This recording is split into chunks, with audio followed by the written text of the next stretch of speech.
Honourable Member for Selkirk Interlake Eastman. Thank you, Madam Speaker, and I'd just like to say that at the onset that it's an honour to be speaking on this motion today, and I'll be splitting my time with my friend and neighbour, the great member for Portage Lisgar. Now, Madam Speaker, the reason that this debate today is so important is that we want to talk about human rights, but we have to focus in on the great work that's been done by the Office of Religious Freedoms under the leadership of Ambassador Andrew Bennett.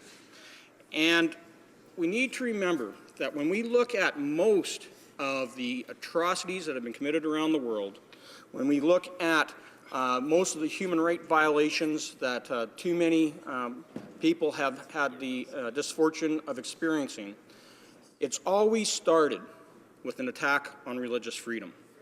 If you look at the countries today that have the worst human rights violations, none of them have freedom of religion or recognize the people's right to choose which religion they want to practice. And it comes down to what we're watching going on in the world today, Madam Speaker.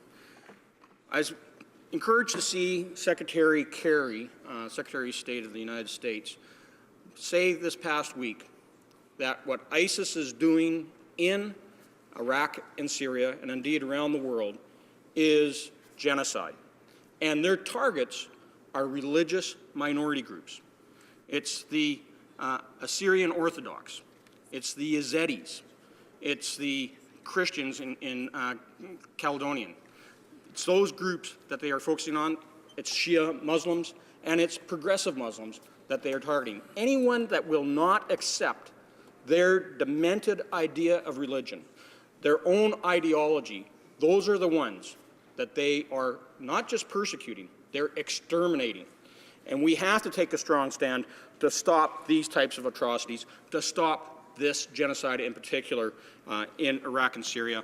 And that's why our party has always supported being part of the combat mission to actually stop the genocide, to exercise our responsibilities under the UN Charter, which is the responsibility to protect that was agreed to under the Geneva Convention. So we have a responsibility, and that's why this Office of Religious Freedom is so important that we established a few years ago here in Canada. I want to talk from the standpoint of my experience of what we're seeing happening in Ukraine today. And despite some of the earlier comments made by the member from Windsor-Tecumseh, I want to make sure people understand that there has been a huge perpetration of an attack on religious freedoms in Russian-occupied Ukraine, whether it's in Crimea, whether it's in Donbass, or whether it's by their proxies, like former Ukrainian President Viktor Yanukovych. In Crimea, since the occupation began, when the little green men showed up on the streets in 2014, there was an immediate attack on the Muslim minority there, the indigenous Crimean Tatars. And almost systematically, the government of Ukraine, under the leadership of Vladimir Putin, as well as its proxies, the so-called Crimean Self-Defense Forces in Crimea, made sure that they first went and shut down their synagogues, or their mosques. Then they turned around and attacked based upon their religion, attacked their media. So freedom of speech, freedom of the press was automatically shut down after they attacked their ability to worship. So they shut down the Crimean Tatars' newspapers, radio stations, and television stations. And then they attacked their right to assembly and shut down their own legislative body that they've enjoyed under the authority of the Ukrainian government in the autonomous region of Crimea since Crimea and Ukraine became independent in 1991, their Mezhele, which is their legislative body, where they elect their own leaders, where they make policy decisions and advise the government of Ukraine as well as the government within Crimea of what type of things they need for their people, the Crimean Tatars. And those attacks on their religion were all orchestrated by the Kremlin out of Moscow. Those attacks on their human rights of freedom of assembly, freedom of the press, and freedom of speech were all attacked by the Kremlin. And we have to take strong stands against these types of human rights violators. And that's why Andrew Bennett, when he, as the ambassador of the Office of Religious Freedoms, traveled on numerous occasions to Ukraine to highlight the abuses that were occurring in Crimea by the Russian Federation. And I think we have to applaud the Office of Religious Freedom for taking that type of leadership role. Because on the other side of it is you have the Russian media, Russia Today television that's broadcasted here in Canada, is actually saying that the Mezhele, the Tatars Legislative Assembly, is a terrorist organization. They are saying that they aren't allowing them to assemble in their mosques or in their Mezhele because they are planning, unrest within Crimea. And this just stinks of the time in 1942 to 1944 when the Soviet Union systematically tried to stomp out the Tatar culture, their religion, and their ability to be within their homeland by deporting them to the gulags in Siberia and eastern Russia. They were allowed the right to return in the late 1980s as the walls of the Soviet Union, of the Iron Curtain, started to crumble down.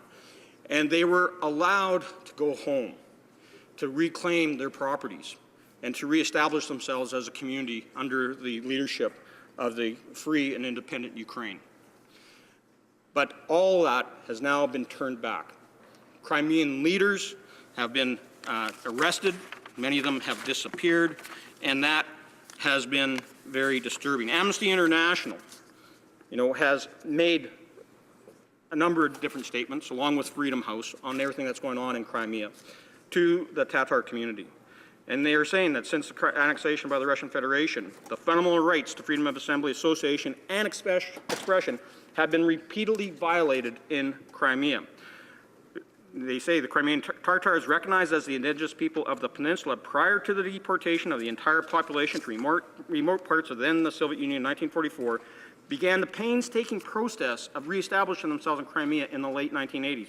It is the Crimean Tatar community which is bearing the blunt of the above violations in Crimea. And some of those leaders that have been persecuted, some that have been are living now in Ukraine because they're fearful of returning back to Crimea, like Mustafa Zhemelev, who has been here, have met with us in Canada, and I've met with him in Kiev on a number of occasions. He is a true leader for the Tatars, a true leader within the political circles of Ukraine, and he's banned from Crimea. His successor of the Mezhele, Rifat Cherbarov, is missing, because he actually went and appeared at a protest against the Russian occupation, the illegal annexation, and took strong stands against what Putin was doing in Crimea. And of course, he's been detained and hasn't been seen for some time, along with other Russian leaders. Other Crimean leaders, I should say, Madam Speaker. So it comes down to that Russia continues to violate religious freedoms in Ukraine. Also in Crimea, they've gone after the Greek Orthodox Church. They've gone after members of the Ukrainian Orthodox Church, mainly because they believe that the Kiev Patriarch is not in concert with the Russian Orthodox Church, because they often talk about the freedom and nationalism of Ukrainians. And again, the Canadian Office of Religious Freedoms, under the leadership of Ambassador Bennett, have spoken out strongly against those violations, where Greek Orthodox priests were beat up on the streets, where over 200,000 Greek Catholics within the Crimean area have fled the country because they fear for their safety. And it should also be mentioned that in Donetsk, in eastern Ukraine, where the fighting is taking place, that one of the first things that the Russian proxies did there is that they went to the synagogue and asked all Jews to register. It smacked of Nazism. It smacked of the fascism that was experienced in Germany back in leading up to World War II.